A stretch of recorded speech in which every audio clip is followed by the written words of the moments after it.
Олон улсын оюутнуудын зохиогдож байгаа тус хурал 3 дахь жилдээ зохиогдож байна. Хурлын гол зорилго нь оюутнуудын мэдлэг боловсролыг дээшлүүлэх, олон улсын оюутнуудад туршлага солилцоход оршиж байна гэдгийг холбогдох хүмүүст хэлсэн юм а. Өнгөрсөн жил тус баг хурал Япон улс зохиогдсон төдийг манай улсаас 4 оюутан оролцож байжээ. Манай Монгол визтэй сургууль Токусима, Японы Токусима их сургуультай хамтарч зохион байгуулдаг энэ эрдэмжилгээний хурал 3 дахь жилдээ зохион байгуулж байна. 4 жил Японд манай оюутнууд явж эрдэмжилгээний хурлд оролцоод ирсэн. Манай 5 оюутан манай сургуулийн сурлага одоо ахуйлж чадвараараа шилдэг гэсэн 5 оюутнуудыг сонгоод явуулсан. Тэгээд энэ жил бол одоо Монгол бизнес сургууль дээр өнөөдөр ингээд эрдэмжилгээний хурал маань ингээд амжилттай зохион байгуулаад явж байна. Тэгээ Японоос 5 Япон оюутан тэгээд Солонгос оюутан, Вьетнам оюутан ингээд ийм бүрэлдэхүүнтэй ирж манай оюутнуудтай одоо сайхан эрдэмжилгээний хурлаа хийж байна да. Тийм мэдээж энэ бол маш их оюутан байхад ер нь хүн маш их хөгждөг. Тэгээ энэ хугацаанд Японд очиж эрдэмжилгээний хурлд орох.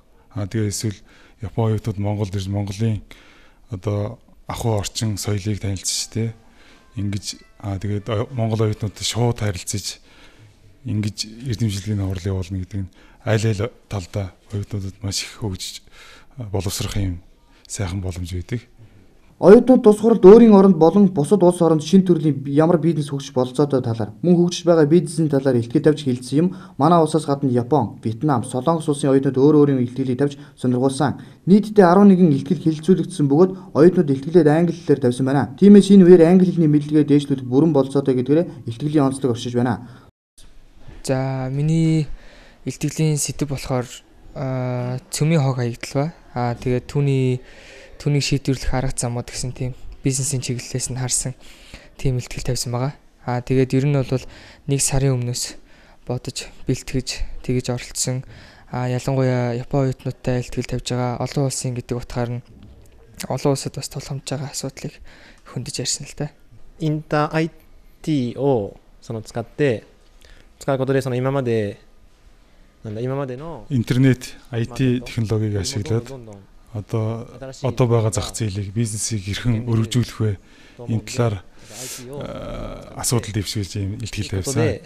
その新しい市場をどんどん発見していくことをしましょうというかそういう提案です。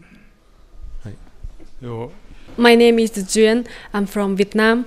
Now I'm Tokushima University's student, and next year I will graduate of Tokushima University. So it's the first time I come to Mongolian, and very nice to join.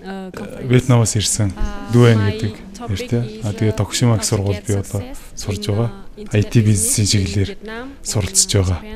Тэгээ би яг энэ чиглэлээр яаж IT бизнест амжилттай ажиллах уу гэдэг чиглэлээр би сая илтгэл тавилаа. Тэгээд бас хүүхдүүдийн яран дээрээс IT-г ашиглаад янз бүрийн чиглэлийн бизнесийг өргөжүүлэх боломжтой юм а гэдгийг харсан. Ялангуяа Монголтой, Японтой, Вьетнамын хооронд хийсэн юм худалдаа IT-г ашиглаж хийх боломжтой юм а гэсэн ийм санаа төрлөө. So Vietnam have seafood, have rice. And we have a green tea, so maybe we can get a lot of chance to do business with Mongolian, between Mongolian and Vietnam and Japan. Тус хурлын анх зохион байгуулагч нь Япон улсын Токушима сургуулийн захирал доктор профессор Макото Охоши юм а. Олон улсын оюутнуудын дунд зохиогддог бизнесийн шинэ гарц болон ямар бизнес хөгжиж байгаа талаар хэдэн жилийн баг гурал нь жилээр тусам хөгжиж байгаа гэдгийг Макото Охошигаа хэлсэн юм а.